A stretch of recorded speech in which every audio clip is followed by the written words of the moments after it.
I doubt that this fight is gonna go to the distance. I really do. Both are like mid-range. Well, not even that. They are both come forward fighters. They both come forward directly at you. They're both aggressive fighters who lunge forward on many occasions. Like they literally like lunge with shots, which makes them lose balance, both of them. So I expect this fight to go crazy. Yes, I gave both of their defenses 70s. And with that being said, Beterbiev's defense is, I would say, is like 5 higher, simply because he has quicker feet and he's able to evade like combinations when he's like pressured with his high guard. So he compared to Joe Smith, because Joe Smith, when he gets like pressured and stuff, he's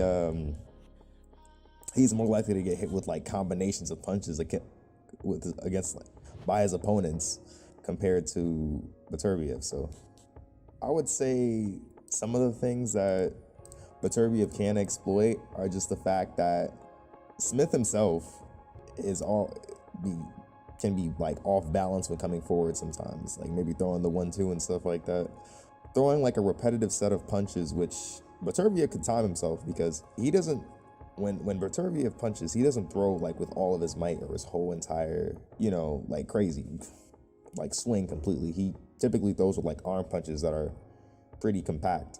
So when Smith throws something large, Beterbiev could potentially just counter. Now, easier said than done, but I do think that he could get countered in that type of situation, especially if Joe Smith wants to be super aggressive while Beterbiev's in like a high guard. Plus, Beterbiev slip counters fighters. He even he slip counter with uppercuts before. He's done all of these things. Now, that being said, he can get countered himself. Like he was dropped. He was dropped before. He was dropped 2 times, notably 2 times that I know of. He was dropped by Jeff Page Jr. and both Callum Johnson. Those were balance issues though, and that's something that Joe Smith can also exploit in the process. But I would still give the defensive advantage to Beterbiev. I'm gonna switch to Joe Smith a little early now. So I gave his strength a 90. He's strong. He's very strong. He's decision fighters compared to Beterbiev, who has yet to decision a fighter. I'm pretty sure he's the only champion who has no decisions and who has fought everyone and they have never made it to the distance, which is very impressive, especially at championship level. I feel as though in many occasions when Joe Smith would punch in close range, he could get countered quicker. He could just get countered quicker. Plus, he has slower feet too, which will make it even difficult for him to evade if he gets hurt. Like if he gets stopped, it could be off of simply a counter when trying to move back. But I believe in Smith chin pretty well. I think he could endure some punches and maybe even recover, because he's been hurt before. He was hurt by B-Ball before, and he looked like he was on the verge of getting stopped in that fight though. But I digress. He still made it. He still managed to make it the distance. It's just that the jabs at mid-range though. The jabs at mid-range could really let like Beterbiev like really counter, just more or less due to his like slower hands. So like on the surface, I would probably say like Joe Smith would lose this fight pretty badly by a stoppage. But then again, there are things like to be considered too, because Beterbiev is 37 years old now. Now he's not 37 and worn out with like a 45-3 record. He hasn't been in that many wars as a fighter. The Marcus Brown fight was a good fight, but it wasn't like a 50-50 war. It was very crazy to see, because Marcus Brown they had a clash of heads, and there was this huge gash on Beterbiev's head that was bleeding while he was fighting. He had some badass pictures from that. You can get some real badass pictures. It was like a movie, honestly. And I wouldn't consider that a war necessarily, because Marcus Brown was not winning the fight. He was not. If you look at the scorecard, actually, if you even watch the fight, it's not a situation where like the scorecards would straight up like determine who's winning the fight and stuff. It's not like one of those where, okay, the scorecards say this, but how close is the actual fight? Nah. This is not Joe Smith Jr. versus Jesse Hart. This is just exactly what it says. I'd probably even go with like the 79-72 scorecard. The 3 scorecards though are Barry Lindenman, 77-74, Benoit Roussel, if I'm pronouncing that correctly, 77-74, and Kevin Scott, 79-72. Those are pretty far scorecards. I would say probably like one round where like Marcus Brown was winning, but typically after that, Beterbiev kept putting on the pressure and walking him down and breaking him down. And he had to do it even quicker because he was cut, and I'm pretty sure it was either his doc. Someone said that they might have to stop the fight if they don't see anything happen or don't see good enough results for the fighter. So he had to really step on the gas and just win that fight. One of the things that is very impressive about him too is that like he breaks fighters down gradually. He doesn't knock every single person out early, especially against like more like elite fighters and higher level ones. He breaks them down gradually, which is a good thing too. So he isn't like this person who could just blaze someone in quickly. He's done it before. He's done it many, well, I mean, I'm pretty sure he's done it only 2 times. He's knocked someone out in the one round 2 times against Alvaro and Enriquez in 2014 and Ishidro Ronani Bereto in 2016 as well. And despite that though, I would say he's more of like a notable person who ends fights gradually over time. Like, especially for his like past 3 fights.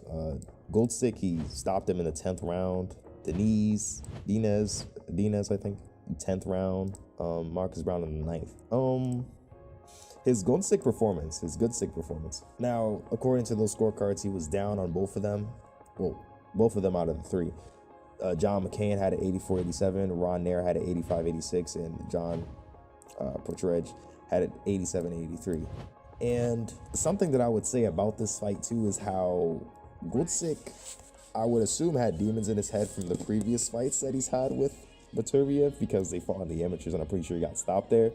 And it seemed as if Gulsick was broken down mentally throughout the entire fight. Even if he was winning on 2 of the scorecards, which he was winning, but he was gradually broken down and was finished, which was, I'm pretty sure it was implied by Teddy Atlas too himself. But that's something to really point out too, because against Maxim Vlasov, or at least like when he was talking about it in like this like the show thing, he was basically like, I don't know if I could do this to his trainer, and his trainer kept telling him to continue. That fight was very good. That fight was a very good competitive fight, and he struggled a lot. He struggled with a lot of things, with something I understand. But I'm gonna make the assumption that Beterbiev hits a lot harder, and those thoughts could start appearing again. And Beterbiev could potentially break him down like the others. That's something I'd think about too. I feel like Marcus Brown got stopped pretty vicious. I feel like Goldstick was still fighting, but he was starting to fade, and Beterbiev's power really started to get to him over time. To continue though, when it comes to like Beterbiev, he hasn't really fought a person with that type of style that really came up to him, except for Johnson. Johnson stopped him fighting in that more come forward style, which I could see Joe Smith Jr. having the advantage of if Joe Smith takes the fight to a person like Beterbiev, as long as he doesn't get caught, because if he gets caught, I feel like he'd be downed. And Goldstick is not a style of Joe Smith. Goldstick was more of like a slick fighter who, you know what I mean, like a person who was more of a boxer instead of a person who would be a come forward fighter. Just like Marcus Brown. Marcus Brown I would describe as like more of a slickster type fighter who tried to utilize range as much as he could. He was a southpaw, and he put a clinic on Bobby Jack. I actually even predicted I'm pretty sure I predicted Brown winning against Beterbiev simply because of how well I thought he would do against a person who, judging based off of his like scorecard capabilities against Goldstick. Something I didn't take into a factor was Marcus Brown dealing with a lot of adversity and taking punches though, because he even lost to Jean Pascal because he was dropped multiple times on many occasions due to his style, due to that reason.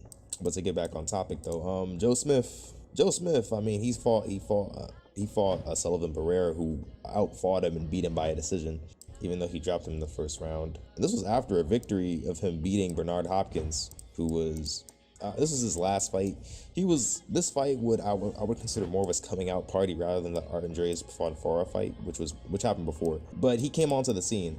The Fonfara fight, he was like a net plus 1,000 underdog. I don't know why people were so confident in Fonfara at this time, but just how extreme that was just really showed the result of the fight, because he knocked him out in 1 round. Then he is the first man to ever stop Bernard Hopkins after that fight in 8th, knocks him out of the ring. Then that loss happens to Sullivan Barrera afterwards. Then he has like in the middle fight. Then he fights Dmitry Bivol and gets completely outclassed by a more.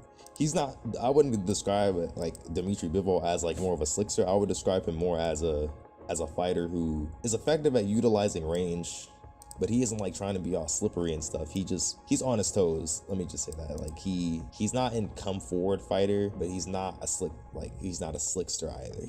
He can do mid range, long. He can do that stuff without like trying to evade shots like maybe Caleb Plant or like a Marcus Brown. Like familiar to Shakur Stevenson as like an example. Afterwards, he had a split decision to Jesse Hart, who many people believe he beat by a unanimous decision. Like, in my opinion, UD Joe Smith. But a win is a win, but I wouldn't say that's the best impression on your record either.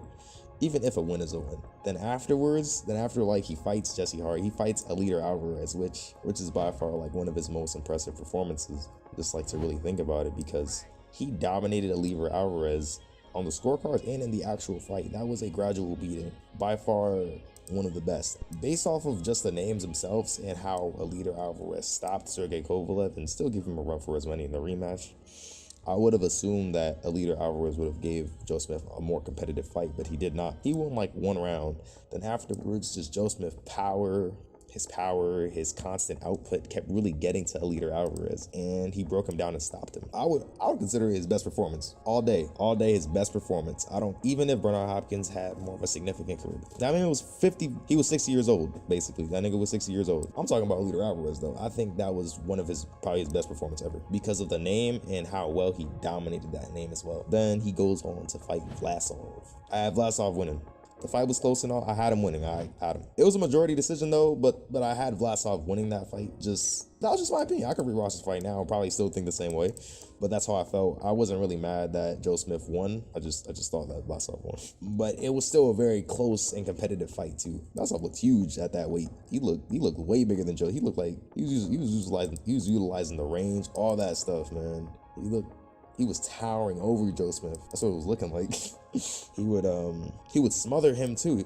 That's the thing. He would smother him every time like if Joe Smith like were to come closer and stuff, he would get smothered. He would get smothered or countered every time. Well, not every time, but he'd get smothered and countered though, which is something that other fighters might do when Joe Smith tries to do that. But also, Vlasov had physicality because he was a big guy who was a former cruiserweight contender. And then after that, he fights Steve Gefford for his first ever defense. Dominant performance. But I don't know how good Steve Gefford is because his last two losses were against fighters in the beginning of his career who were not named. So I don't really know how good he is as a fighter now.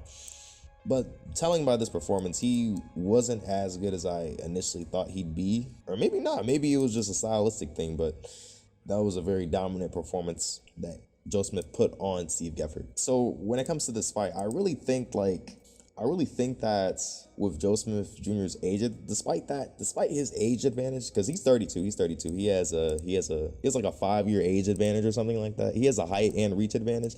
I think the reach advantage would be a disservice though, due to how he punches and due to the ways how they swing and fight each other.